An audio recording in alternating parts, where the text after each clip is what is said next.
Welcome back, everyone, for another episode of our Smoky Mountain Wrestling podcast. This is Smoky Mountain Wrestling episode number 60 from March the 20th of 1993. We are still in Seaverville, Tennessee, in Caton's Chapel Elementary, or as Bob Cottle called it, Sevierville at the top of the episode. So I don't know if I'm saying it right. Is it Seaverville or Sevierville? I couldn't tell you, but Doc, how you doing this week, man? Dude, I've had my Pop-Tarts already. I've drank my coffee. I am ready to talk about another legendary episode of Smoky Mountain Wrestling. Me too. I should have took a piss a second ago after we got done with that Patreon episode. Just do it now on air. Do it on air. That's what we're famous for now. That's what we do right here. I may try to do that if I can hold my laptop. But from what Harper told us a few weeks back, it's kind of hard.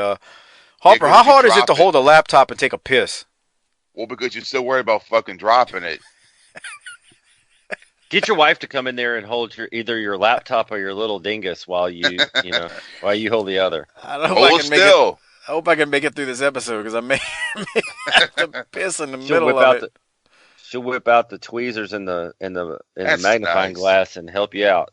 I'm trying to see, man. Do we have a long promo in here somewhere that I'll be able to sneak out and get a piss in? Shit.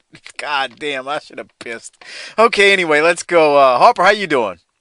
Doing all right, bro. Watching Golden Girls. I hear that. That's a good show. If we sound a little tired today, we just got done ripping on a 50-minute episode of World Class Championship Wrestling for our patrons. And it was the first time all three of us did a World Class episode. It's worth checking out. If you're not a patron, I'm telling you, consider becoming one as we go through World Class Championship Wrestling.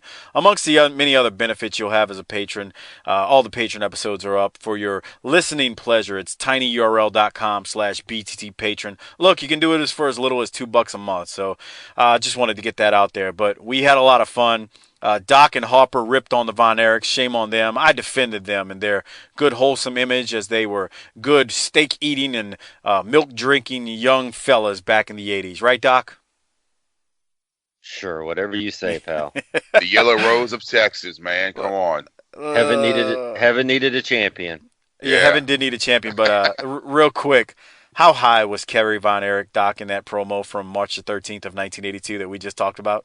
Well, I would imagine that for a 2-county or 3-county area, everybody else was painfully sober because he did all the drugs in the area. with his feather in his hair, sunglasses on, and Harper's exact response was after I played the promo, Jesus Christ! Yeah, boy. Okay, let's get into Smoky Mountain, man. You're right, Doc, at the top of the show. This is another hot one. God damn. These people in Seaverville or Sevierville, whatever the fuck you want to call it. Okay, so hold on. We were talking about this yesterday, but I want to get Harper's reaction. Well, no, let's wait till that moment.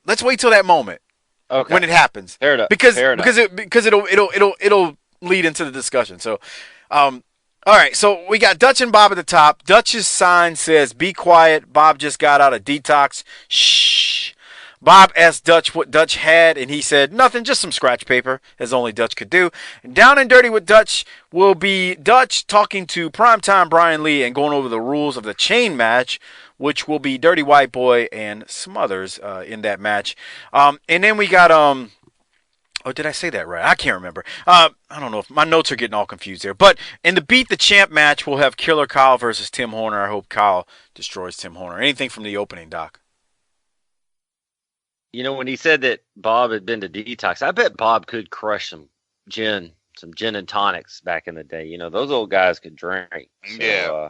I could picture him drinking some scotch. Yeah. There's that. You got to remember, Bob Cottle's generation, and I was talking to a cousin of mine about 5 years ago about this. It's right after my mom passed, and I hadn't talked to him in a long time. And he goes, man, that generation, they grew up on drinking every day after work. Like, that's just what they did. Not that our generation doesn't, but those motherfuckers, those motherfuckers would go to the bar or have their cocktails at home and would have 5 to 6 every night of hard liquor. It was a better time. Yeah, I used to, every time I would drive home from work, I used to always stop and get like a 24-ounce Get a Mickey. Yeah, and then fucking wrestling happened. I was like, fuck, I gotta go to Wildcat after this. Fuck. Wildcat saved your life, Harper. That's right. That's right. Wildcat Von Erich's had it. Blessed in being a blessing. Oh. Or Okay. you could say that the back in the day they just learned how to do both, and you should stop being a pussy. That's true, huh? Yeah, that's what Dick Murdoch would. That's what Rod told me Dick Murdoch would do. Do both, asshole. Don't be a pussy, boy. Okay. Well, after the opening, Bullet Bob and Mr. Yamaguchi from Japan come out. So let's listen to that promo right here. And let's just listen to that real quick. Right now, we want to bring our Smoky Mountain Commissioner, Mr. Bob Armstrong, out here, who I believe also has a special guest with him. Commissioner Armstrong? You know, earlier this week, Mr. Yamaguchi here flew in from Tokyo, Japan, and presented us with a bill at the Smoky Mountain offices that we were supposed to pay because of the damage that one Kevin Sullivan had done while he was in Japan on his last trip. He had told Mr. Yamaguchi that we'd be responsible for that bill. Well, we're not. It's an out-and-out lie. When I told Mr. Yamaguchi what had actually happened, he got really shook up about it, and I can't blame him. And so today he brought his young star, whose name is Yukihiro Kanemura, and he's going to take care of Kevin Sullivan. I'm going to see that he gets his chance today. All right, what about this, Mr. Yamaguchi? Kevin Sullivan is such a liar. He left Japan, a disgrace. Today I brought Kanemura, one of the best. He's going to learn. That's right, and I'm going to give him a longer time limit so he'll have his chance to take care of Kevin Sullivan. Come with me, Mr. Yamaguchi. All right, fans, that'll be right here. The Quality Inn downtown. Do we want to save what we think about what Yamaguchi just said about Kevin Sullivan going to learn his lesson and Bullet Bob given extra time? Do we want to save that until what goes down later, Doc? Or Harper? I think when we all come back and revisit this, certain people are going to wish there were shorter time limits. And let's just say this is a warning of things foreshadowing of that things are going to go poorly for certain people. Harper? Yes. Okay, that's sweet. Okay, so after that, I totally agree. Let's just see what happens later on in the show. After that, we do go to a Tracy Smothers promo, and I am going to play that. Here's that right here. Fans with us right now, here's the wild-eyed Southern boy, Tracy Smothers. Tracy. Yeah! I got to ask you, though, Tracy, about this Tennessee chain match with the dirty white boy. That's going to be something unreal. That's exactly right, Bob. But the first thing I want to say is, ain't it great to be alive and to be in the great state of Tennessee? Huh? God. Dirty White Boy, April 2nd in Pikeville, Kentucky. We got a Tennessee chain match. Now, I understand that Mr. Ron Wright has handed that down to you, and that is his specialty. I'm going to tell you what, big boy, I don't care if you bring King Kong and Godzilla. You're not beating me in that chain match April 2nd, and I'm going to be the next Smoky Mountain heavyweight champion. White boy, you burnt the rebel flag. You cost me $5,000. And just a couple of weeks ago, the people saw one of the bloodiest brawls they'll ever see in any federation. As the toughest match I've ever had in my life, White boy, I give you all the credit in the world. But I had you beat, man. And that Ron Wright come out of his wheelchair, and he popped me with something. He crossed my running lights. Now he's passed down the chain match. Hey, where I come from, son, if you can't get along, you gotta get it on. My paws, I'm a southern-born, southern-bred thoroughbred. You burnt my paws flag, and I want to thank all those kids out there for giving me a new rebel flag. And I'm not going to let those kids down, and I'm not going to let the people in Sevierville, Tennessee, and all over the Smoky Mountain area. I'm coming out on a limb, and I'm going to make a promise.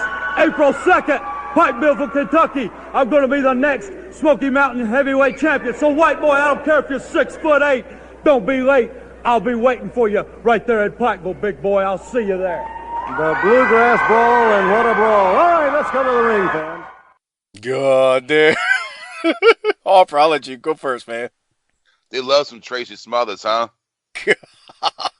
It's so easy to get over on these fucking people. Well, why can't Tim Horner do it then? It could be just say, oh yeah, yeehaw, Confederacy, Tennessee. Isn't that what he still does? Yeah, but they boo him now. Oh. Well, he does it in reverse. Yeah. He does the same thing. It's just in reverse. And and he gets heat. I mean, yeah. Oh man. Doc, your thoughts on this?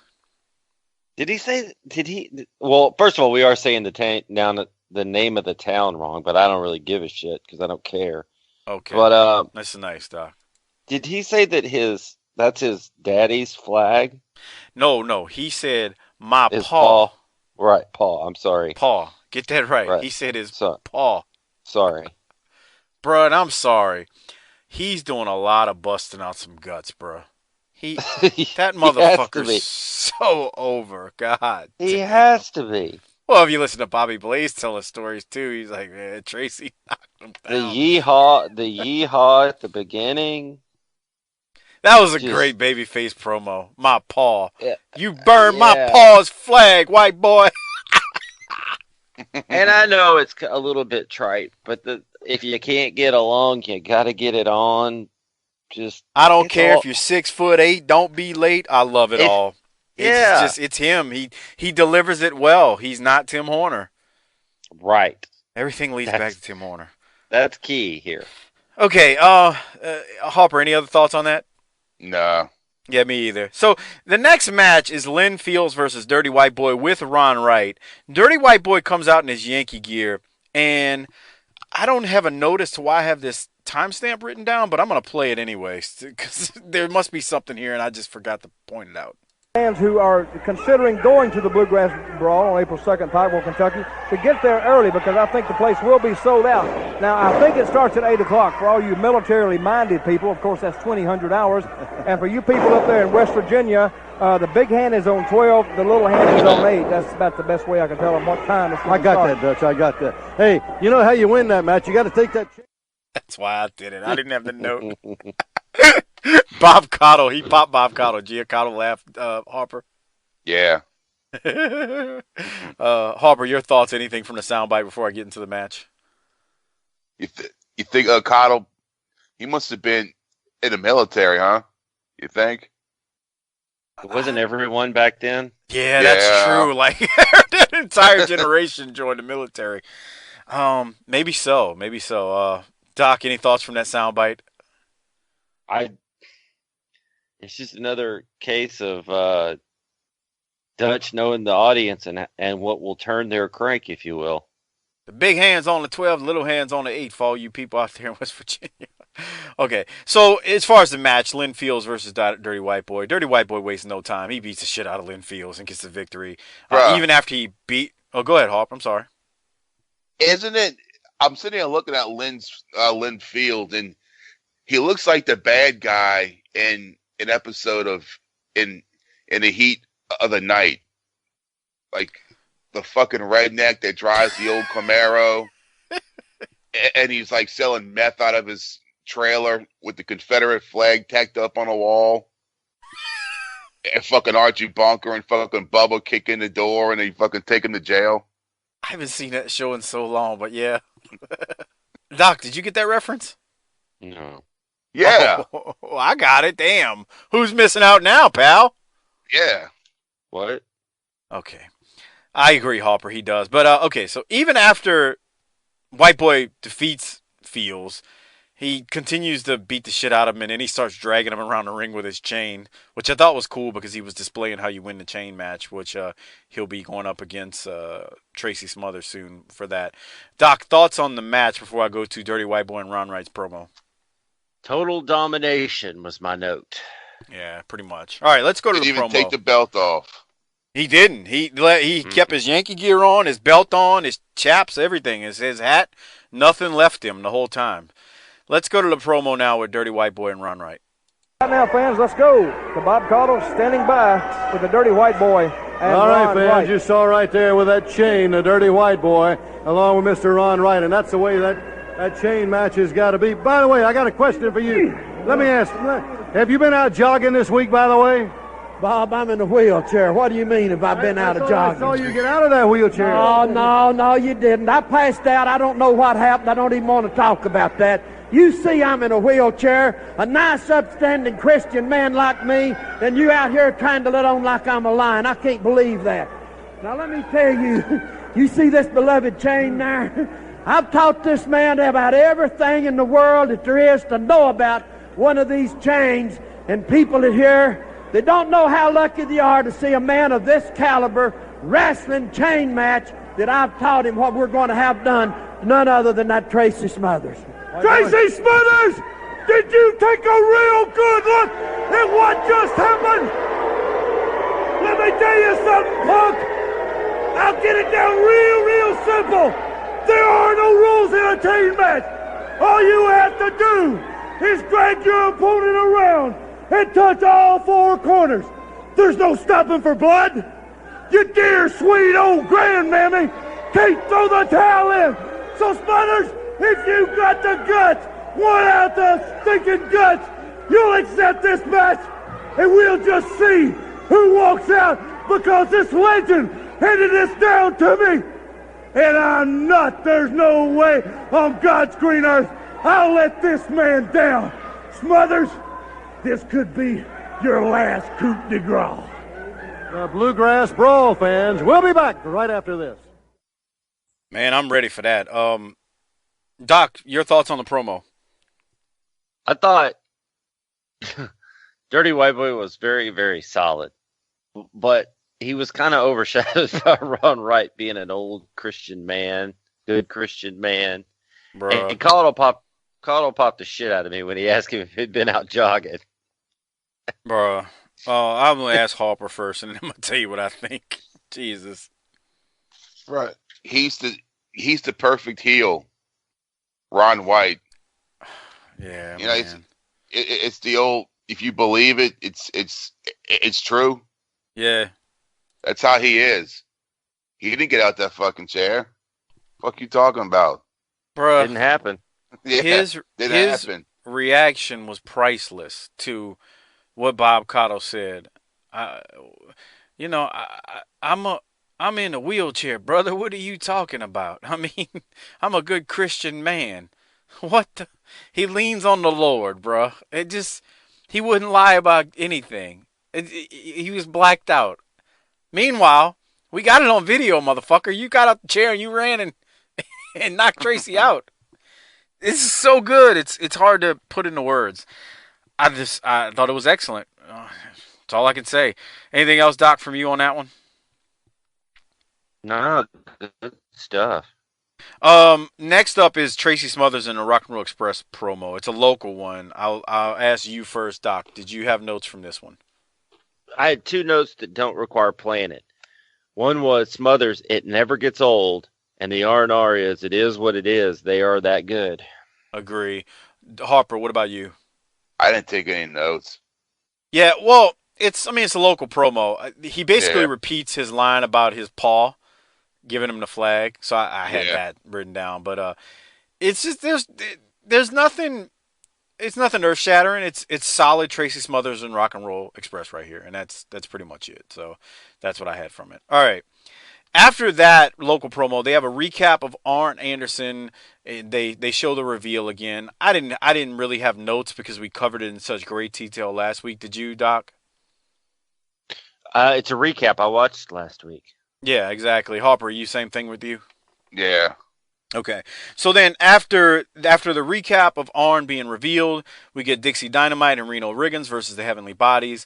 Arn and the Rock and Roll are on commentary, and Arn and Ricky didn't deliver any type of like hard times, great promo while on commentary, but they did their job of talking people into the building in an effective manner to me. Arn did say one line when Bob Cotto asked him about his knee being less than 100%, and Arn mentions that it's only 90%, but my 90% is better than most men's 100%. And then Arn also puts over the Heavenly Bodies and Cornette, even though he hates them. He says one thing that's so true when he says Bobby Eaton is one of the most underrated wrestlers. And then shortly after the Heavenly Bodies and Bobby hit the Alabama Jam and the Heavenly Bodies get the win. I don't have timestamps from the commentary, but I thought Arn and Ricky were really good here on commentary. Solid. Doc, your thoughts? We had a Midnight's reunion here, as you get to see Bobby and Stan. Mm-hmm. True. Did you catch that Double A called himself the dirtiest player in the game? Yeah. I didn't catch it, but yeah, I hear you. I thought that was Rick. Well, it is, but you know. And then the line I liked from Double A was he turned to Caudle, I guess, and said, "Bob, I stay mad all the time," getting him into the building. Yeah. But I also had to note, the Bobby Eaton being the most underrated man in the wrestling business. So this is a guy he's come to exact revenge upon, yet he's getting him over. Good Pretty stuff much. there. Hey, it's a novel concept, right? Yeah. And then my final note on all of this was you had Arn and more. Just let's take an inventory here. You got Caudle, Arn, and Morton on commentary. You have Corny and Dr. Tom at ringside, and Eaton and Lane in the ring. There was almost too much going on to pay attention to. Oh, you mean from the commentary point of view and from the commentary in the match? You had two guys outside the ring that you thought were going to get involved at some point. The talent in the ring, because Dixie D is there as well. Just a whole host of talent, man. That building was weighed down with talent that night. Pretty much. Your thoughts, Hopper? Yeah, when he said the dirtiest player in a game, like what Doc said, I was like, wait, what? That's Flair. Yeah. Stop. Well, how much of who do you think the people in the Smoky Mountains caught that? Yeah.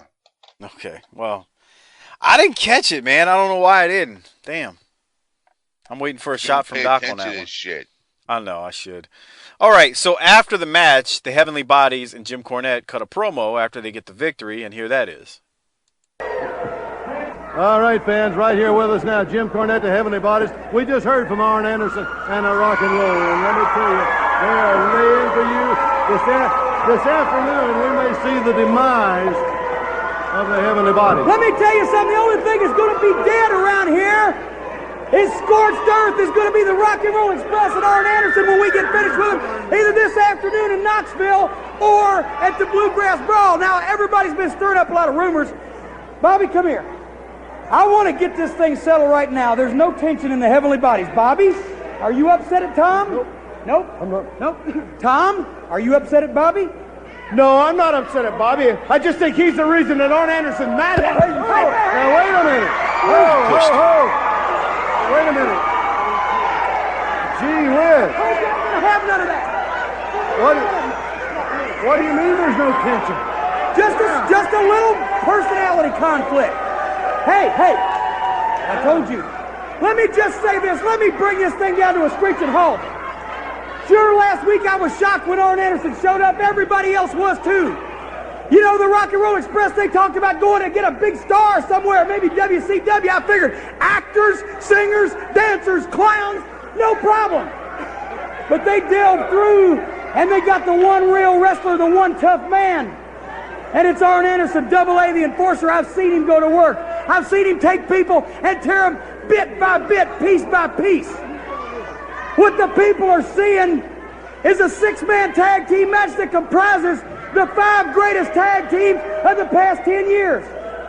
Think back about 8 years. Who were the World Tag Team Champions? The Rock and Roll Express. Who beat them for the belts? The Midnight Express. Who beat them? The Rock and Roll Express. Who beat them? Tully Blanchard and Arn Anderson. Who beat them? The Midnight Express.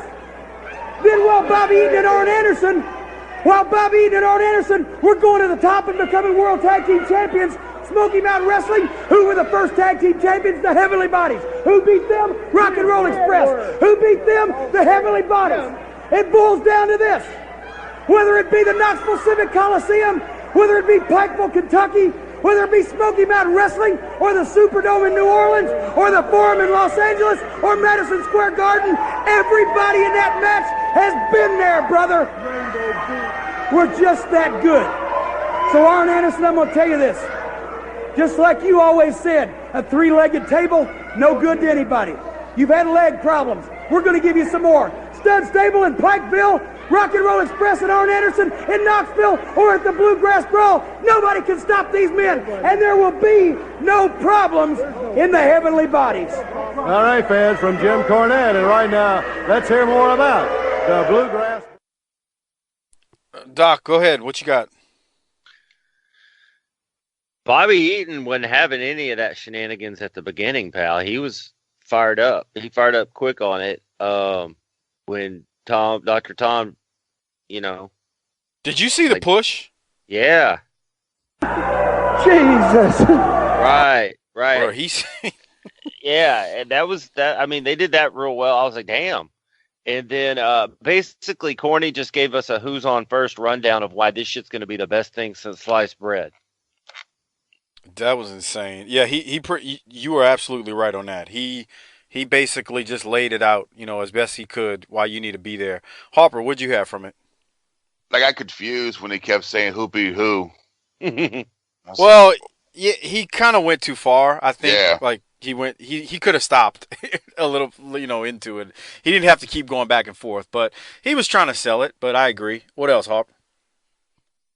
And we got trouble in fucking paradise, man. Bro, what did you think when he pushed Dr. Tom? He's like, fuck you, bro. Well, he kind of like knows, like when Cornette asked him, Bobby, Tom, we're good, and he looks over and Bobby's like, yeah, and then Tom's like, let me tell you something, man, and Bobby's like, ain't nothing to talk about. It just fucking sends him to the next zip code. Yeah. Yeah, that was some craziness. So I thought I'm right there with you, Doc. This was good. Jim did his job to try to talk him into the building, get him there. So I thought we were good there. After that, they show another Bluegrass Brawl update video package with the banjo music playing. I'm sure y'all all love getting that again. That shit. Was it that bad, Doc? I fast forward. I don't know. I know. I agree. All right. So then after that, we got Down and Dirty with Dutch. And so first, with Down and Dirty with Dutch, Bullet Bob gives the rules again.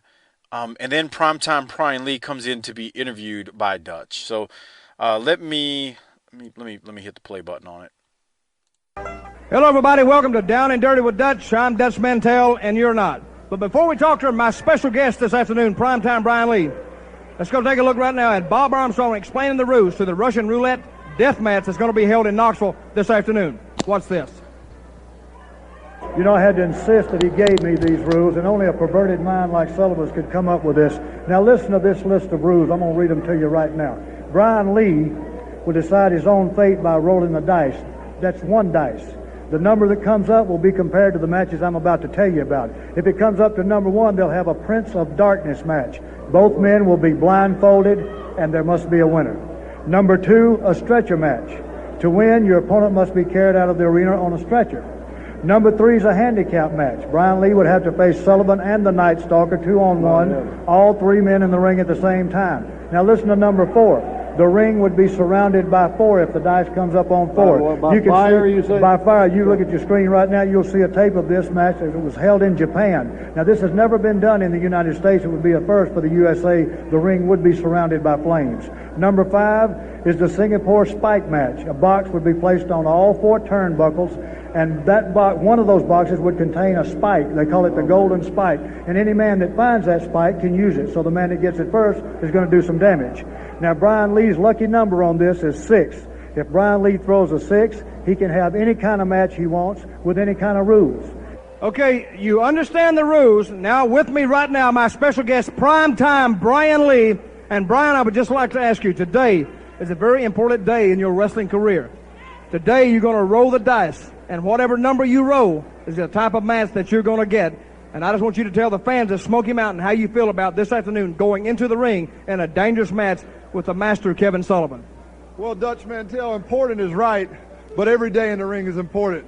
But with Kevin Sullivan, what else can you do to me?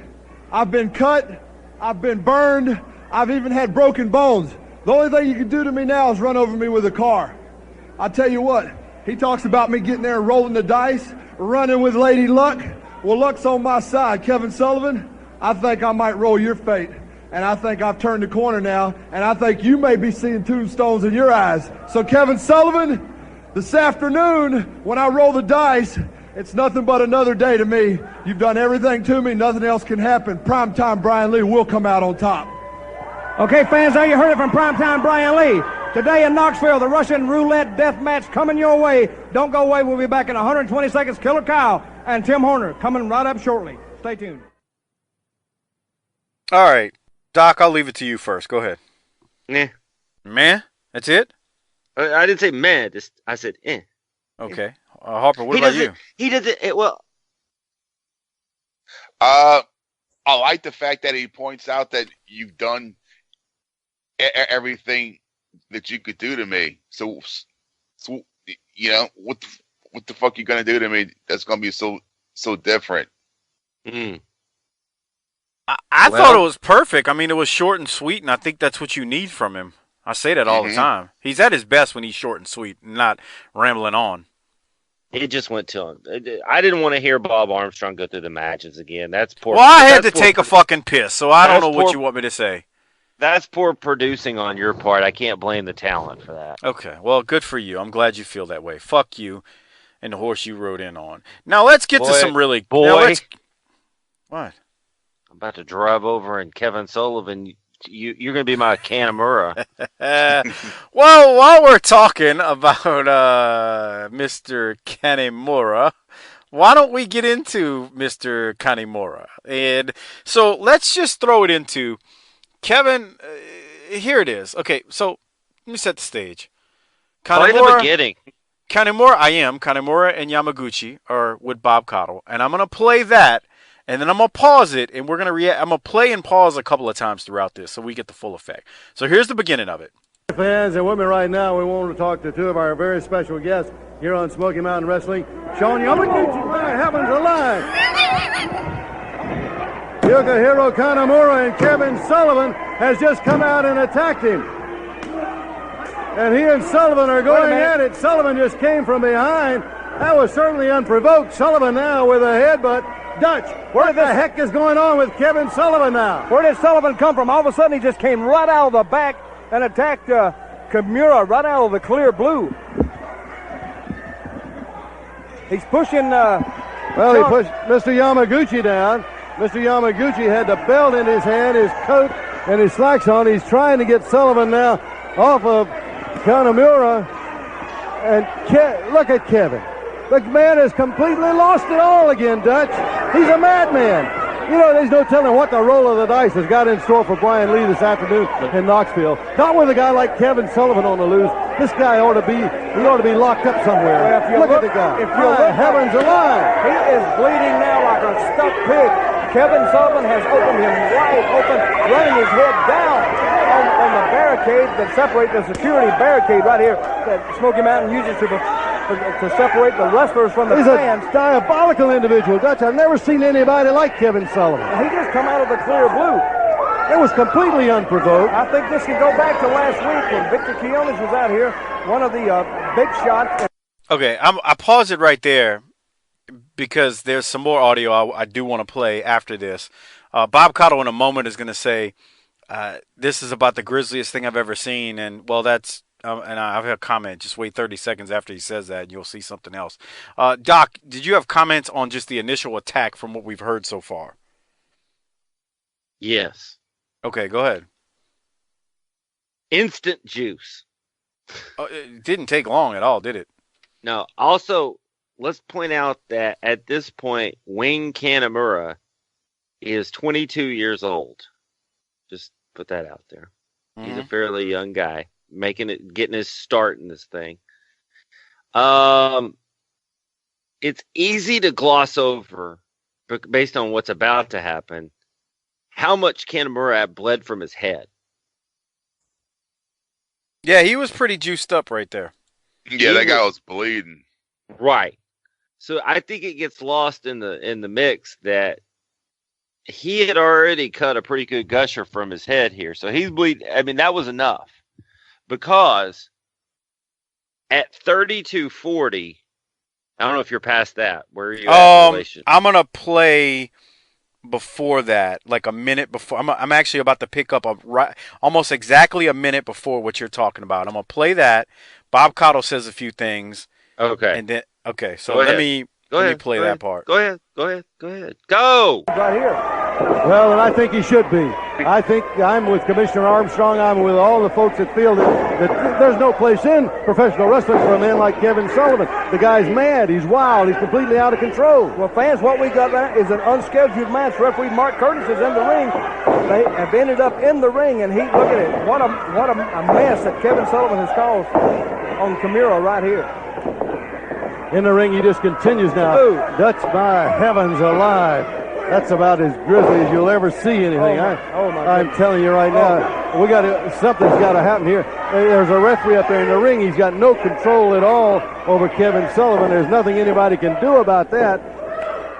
Okay, when he says that's the grisliest thing you've ever seen, Kanemaru's face is just red.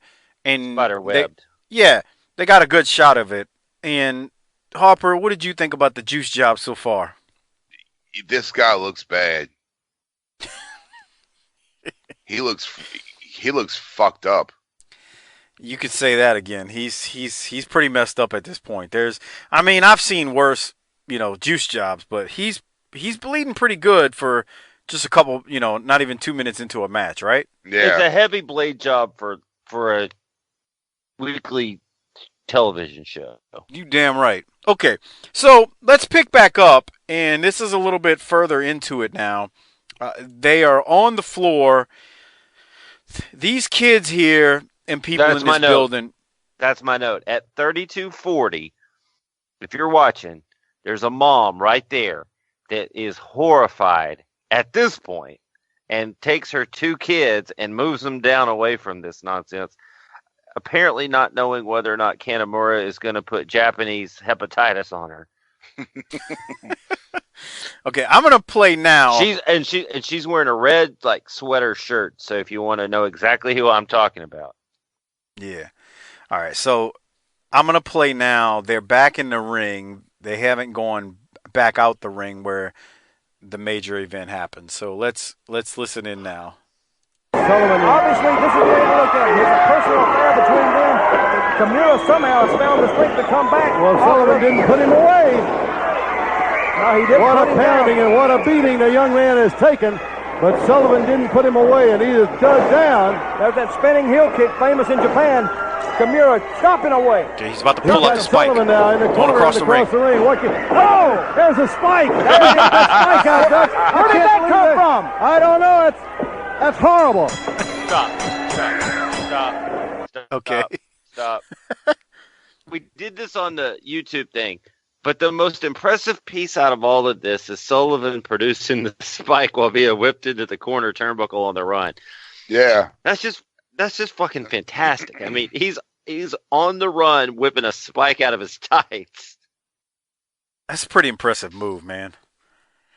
And then Cotto's reaction. Oh, yeah. Oh God! He pulled the spike out. Yeah, Bob Cottle's reaction to it was just as good. You know what? Hold on. Let me see if I can get back to it. Here it is. Listen to Bob Cottle again. Chopping away.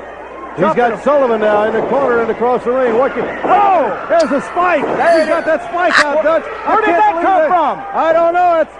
That's horrible.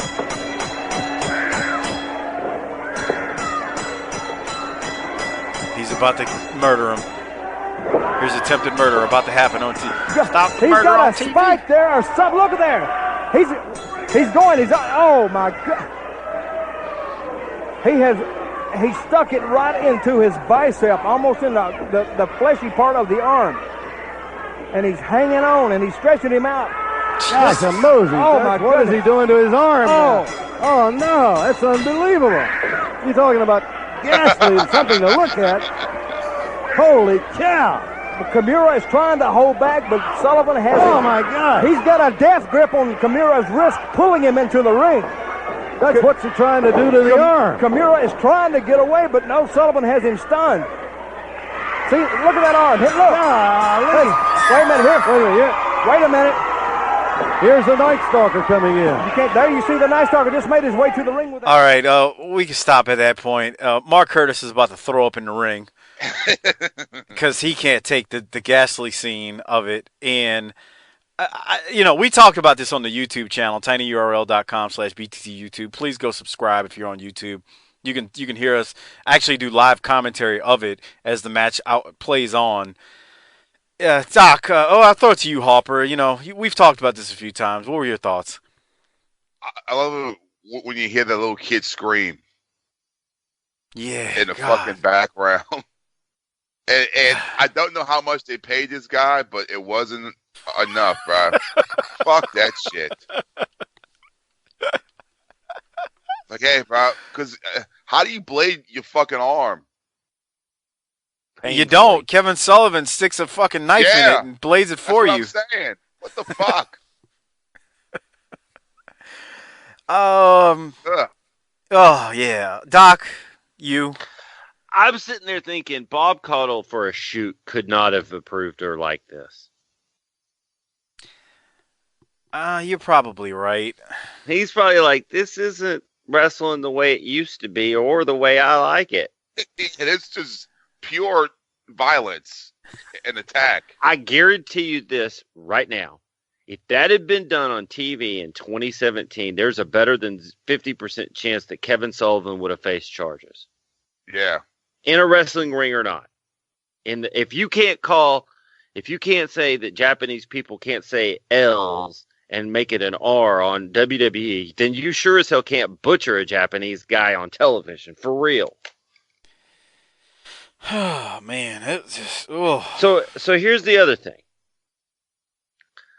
The story is, and I don't know, I mean, I wasn't there and I'm not inside on this thing, but the story is that Wing Kanemaru was thankful for this because there were Japanese photographers there, and this made him a hero back home and set off his death match, sort of set his reputation back home as a pioneer of the death match and a guy who would do crazy shit to get over in the exploding matches and all that shit. So this was actually a positive for him, which kind of makes the whole thing seem a little worse than it really is. So this wasn't a one-time thing where he got taken advantage of. He actually wanted this, liked it, asked for it, was happy about it, and used it to build a career based on this kind of shit.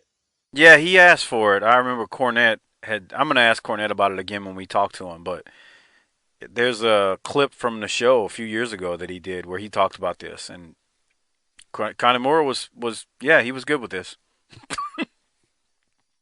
Hey, look, there's my bicep. For real. I think I'll stab that motherfucker. Put a blade in it. Ugh. I don't know what else we can say, man. Well, and then it's like, so Larry Santo comes out, and I'm like, what made Larry Santo want to go be a part of this? I'd have been like, nah, fuck you. I made $34 tonight. That ain't happening. Yeah, fuck that. Larry Santo's not a good guy. And that dude was like, I got you. Yeah. I'd have been like, I got you back, way back.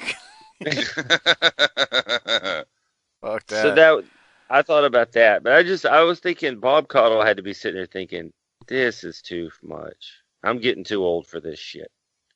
Highly likely, Doc. But again, think about it. Just a couple of minutes before, there was a mom who was like, I got to get my kids out of the way because this guy's bleeding from his head too much.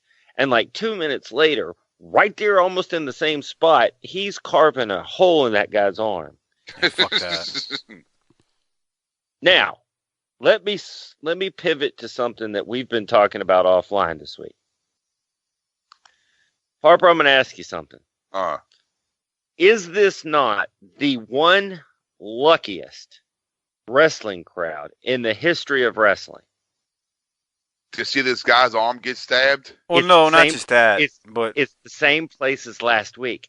So they saw Arn Anderson debut, and then later on were part of one of the most infamous, legendary angles of 90s territory wrestling, and they saw Arn Anderson earlier in the night.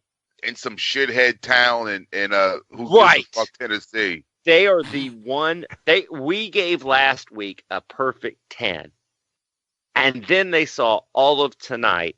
Then they saw all of next week. This is the one luckiest group of shitheads in the history of the wrestling business. Wrong, Doc. It's true. Let me say this. It's a fucking elementary school, too. Caden's Chapel. Maybe even a church. Yeah. And so here's the other thing. Stop the murder! Stop In the the murder church! on tape. So, yeah, this happened in a God. There's that. But you want to talk?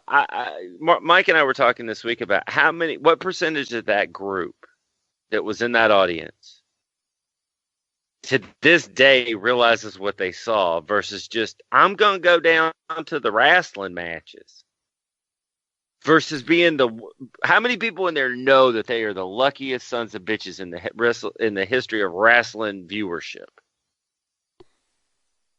They had no clue what they were about to watch. Yeah, they had no clue. Know. They had no clue. I mean, are they lucky? Yeah, they got to see Arn, and they got to see that famous angle from Smoky Mountain play out. Then I don't know if you want to call them lucky, seeing the fucking Japanese man get basically assaulted for attempted murder. These dumb shitheads. The girls are like, "Oh, I got to see Tracy. He's real cute," and all the guys are like, "Yeah," and all the guys were like, "Hey, Arn Anderson was there. I see him on TV." Okay, that's a pretty good imitation. Okay. Yeah, this was pretty fucking crazy, man. This was insane. I don't know what else to say, man. You know, that the Cornette had said it was just like it wasn't that it bled a lot, which is kind of crazy when you think about it, but it was just deep injuries like that don't. Yeah, he just was like it was just this open fucking wound in his bicep in a hole, and it just was crazy. Arn Anderson's going to talk about it too in a minute as well at the end of the night on a promo. So, all right, let's move on from the attempted murder of Kanemura. Can we do that, Doc? Yes. Sure. So after what we just saw, we got Killer Kyle versus Tim Horner. My only thought is, why couldn't we slice and dice Horner in the previous segment? I think that would have got over well. Dutch tells us that Kanemura may need to go to the hospital after what we just saw. May? Well, no shit, Dutch. That's his exact words, may. We've duct taped his arm closed so he could be transported to let's be clear, there's probably not a reputable medical facility for hundreds of miles. Whatever. That got fucked. Let's listen to Dutch and Bob Cottle give a brief update on Kanemura right here. Our television champion. Okay, fans, just an update on Kimura, our Japanese visitor here to Smoky Mountain Wrestling after the attack by Kevin Sullivan is receiving medical treatment right now, and they had to call the paramedics very quickly and may have to even go to the hospital for some more medical attention. Following an attack by Kevin Sullivan. Right, Bob? Boy, Dutch, I've never seen anything like that. Fans, here is your Smoky Mountain Wrestling. You're Bob Cottle. Dutch, I've never seen anything like that. That's not him acting. Yeah. He's keeping it real right there. Harper, did you I don't know if you had notes from that bit of the commentary, but what did you think? He's probably thinking, what the fuck's going on here? Where's the flying head scissors? Where's the takeover set? Where's the headlock takeover, right? Yeah. Drop kick. Tackle, drop down. I didn't sign on for this, Jim. Doc, your thoughts on that portion of the commentary? I think Bob's thinking about a better time when he and Dutch were talking about jalapeno pepper rolls and people being quick in the ring. Yeah. With Hector, when he would do the jalapeno pepper roll back in the early Smoky Mountain. Agree. Yeah, I don't know. I thought, I actually laughed, though. It's funny when you hear Dutch and Bob talk about it. It sounds like he may need to go to the hospital. Okay. All right, so on to the match. I truly disliked Tim Horner. I was waiting for Killer Kyle to just destroy him, but that was wishful thinking. I think the finish was botched a little with Jim supposedly hitting Horner as Horner fell down on Kyle, but he never hit him. But anyway, Horner gets the pin. Harper, your thoughts? Yeah, they screwed up some spots, but whatever. Yeah, I agree. Doc, anything else? It was hard to concentrate after what we just saw, but the wrong guy won. I can agree with that statement. The wrong guy won. We'll move on then. So we move on, and It's Kevin Sullivan and the Night Stalker now, and they've got something they've got to say. So here that is. Fans, let's go right now to Bob Caudle standing by talking to the master Kevin Sullivan and the Night Stalker, and I'm sure they're going to be talking about that brutal attack that occurred just moments ago. All right, fans, and with us right now, here is Kevin Sullivan and the Night Stalker. I have never seen anything like what happened earlier. That's just another example of what the Master and the Night Stalker are capable of. Bob Armstrong, go all over the world, bring anybody you can, because you got to realize we can't be beat. Ask the Master. Anytime we're in the ring, you can guarantee every night some heads are going to roll. Kevin Sullivan, you've been fined $5,000. The commissioner says he's going to collect it without a doubt. I'm a misunderstood man. That Japanese man tried to hurt me. He made me mad. I don't like to get mad because when I get mad, I lose my temper. I get aggressive and I get angry. I feel very angry. Today, Brian Lee, you're going to see how angry I am. All right, fans, don't go away. We'll be back right after this. Oh, you know, I know people back then would go, man, I know that wrestling is fake, but that shit was real.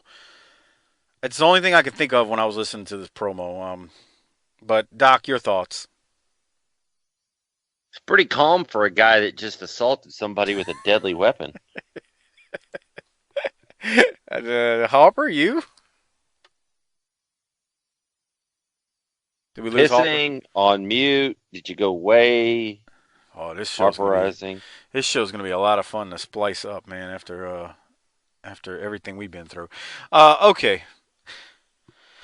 Well, I asked Harper what he thought, but either he's on mute or he had to take a piss. I would lean towards 50-50 on that. So, Doc, while we're waiting on Harper to get back, If you're at 50-50, you wouldn't be leaning either way. You'd be sitting straight in the middle.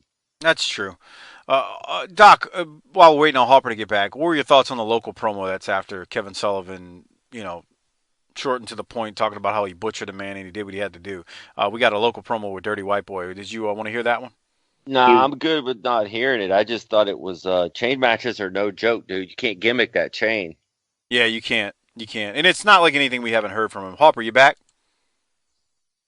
Yeah. Not back. Oh, there he is. Yeah. Okay. Kevin Sullivan's Had a promo. piss. That's what I thought. Kevin Sullivan's promo. What'd you think about that one? I love when he says, he's a misunderstood man, bro. He's just fucking misunderstood. He just tried to kill a man. No, he's just misunderstood, man. Yeah, he's Y'all misunderstood. causing all this shit. Yeah, y'all are causing. Y'all made me stab that man. This is all your fucking fault. Yeah, or y'all made me do it. Okay. Let's move along. Kevin Sullivan is nuts. So we Harper, we're skipping the local promo because it's kind of a repeat more than anything from earlier with him and Ron. So I mean he's promoting the chain match and I'm not that it was bad or anything. You know what I'm saying? Right. All right. So now we got Arn and the Rock and Roll, and they're going to close out this episode. And it feels like we're on a downhill slide because that was a rough deal with Sullivan and Kanemaru, and now we went from that to Horner and Killer Kyle, and then Kevin Sullivan is now misunderstood. So now Arn and the Rock and Roll are going to tell what's going on in their world, but pay attention because Arn is going to talk about Kanemaru here as well, as this seemed to have affected him a little. Right now, Rock and Roll Express, Arn Anderson. Arn, I'm in shock. Bob Caudle, I just witnessed personally a 21-year-old kid from Japan being wheeled out of here. I'm not a sensationalist, but I can tell you right now it's going to take probably 200 stitches to sew him up. Maybe everybody in this arena is so quiet because they're nauseous. Well, it made me a little sick. I look back here at grown men, professional wrestlers. They're sick. When I came to Smoky Mountain Wrestling, I thought I'd seen it all. With Jim Cornette, the things that you do to people in this ring are no shorter than what just happened to him. Maybe somebody hadn't had their arms split open or their head split open to that degree. But what you've done is you've preyed on all these people in the surrounding areas, Kentucky, Tennessee, Alabama, North Carolina. You preyed on their wants, you preyed on their needs, and you preyed on these two guys. But you always did it, 4 of you and 2 of them. So who did they reach for? They didn't reach for somebody else that had a good heart, that always wanted to do the right thing. They came for the dirtiest player in the game. I'm capable of doing to you and your guys, Cornette, just what you just witnessed to this Japanese kid. You see, my heart's on vacation. I don't always do the right thing, and a lot of people are going to hold that against me. But in Knoxville this afternoon, you have my solemn oath of one thing. Bobby Eaton, you betrayed me. I depended on you, and you betrayed me. Stan Lane, I've never cared for you, your partner either. Jim Cornette, I am begging you at this point in time to whack myself, whack him, or whack Robert Gibson. This is something you may never ever see again. This is one-time shot in history. Arn Anderson, one of the 4 horsemen and the Rock and Roll Express. All I've asked of them is be all the man you can be. On this given day, Bobby Eaton, on this afternoon, I'm going to get to you some way, somehow. I may not do to you, and I don't really want to do what I just saw happen to him. But there's going to have to be some people around here snap to attention. And Jim Cornette, no man that has ever had a jock strap on in his life is going to intimidate me or intimidate my team. That's right, Bob Collett. Because you see, Jimmy Cornette, you did a lot of things. But in Knoxville, it's all going to come to a head. So you be ready, because the Rock and Roll Express and Arn Anderson are going to be waiting on you, brother. All right, fans, that's going to do it for this week. See you next week. Our TV title match right here next week. Well, I don't ever want to hear anybody say Arn can't cut a real good babyface promo as well. Who says that? I'm just saying.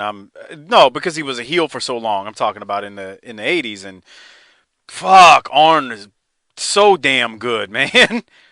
Shit. Doc, what did you have? My favorite line on there was when he said, "My heart is on vacation." Yeah. I thought that was a good one.